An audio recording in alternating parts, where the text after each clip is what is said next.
everybody? Good, how are you? We're proud to be hosting the Governor and the Secretary of Public Safety and staff here today at the Enon Public Safety Training Center for what we call a Firefighting 101 demonstration. So today the Governor and the Secretary are going to be participating alongside our firefighters, sort of getting an idea of what it is that firefighters do when they respond to emergencies. All right, what this consists of is 5 tests, okay? It's going to take us a minute to go through them. Each test is about 8 seconds. Face piece is too large. You need to go down to the smaller size, okay?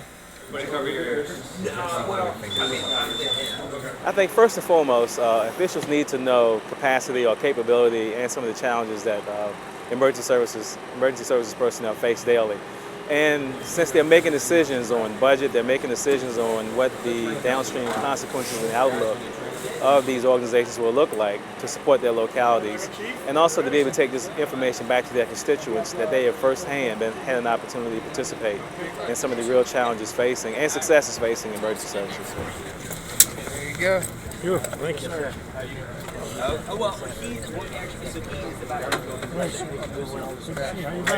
Today there's an array of services that are provided by firefighters throughout the Commonwealth and really across the nation. And these services are not easy. It takes a lot of resources, it takes a lot of training and commitment to service.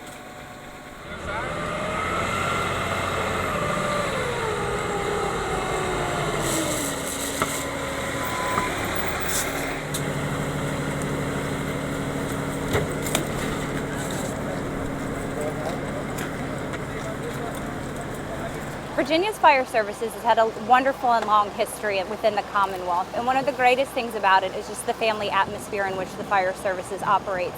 But the biggest change that we're seeing now is really moving from a fire-based approach to an all hazards-based approach. So giving them the opportunity to see both the fire side as well as the emergency response and rescue side really makes a difference when they're back in Richmond making decisions related to legislation and policies for the fire services.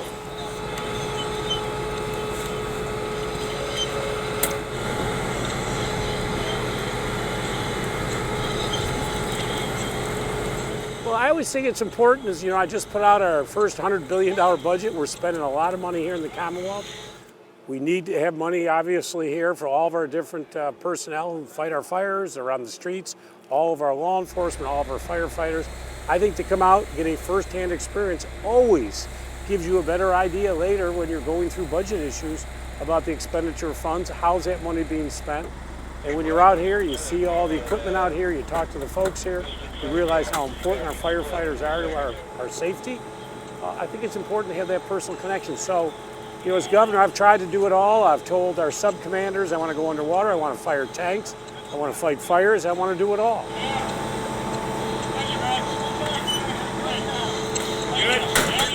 We all are impressed and appreciate what the fire personnel do when they arrive at the scene of a fire. But until you actually pull the hose, see the fire, pitch black, you have a great understanding, or at least a better understanding and appreciation and deep gratitude for the job they do.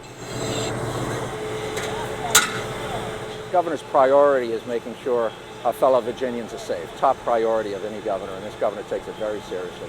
It's about training, it's about education, and making sure that, you know, our firemen and women are the best trained and equipped. Having all this equipment on, it's about training, equipment, the best that money can afford.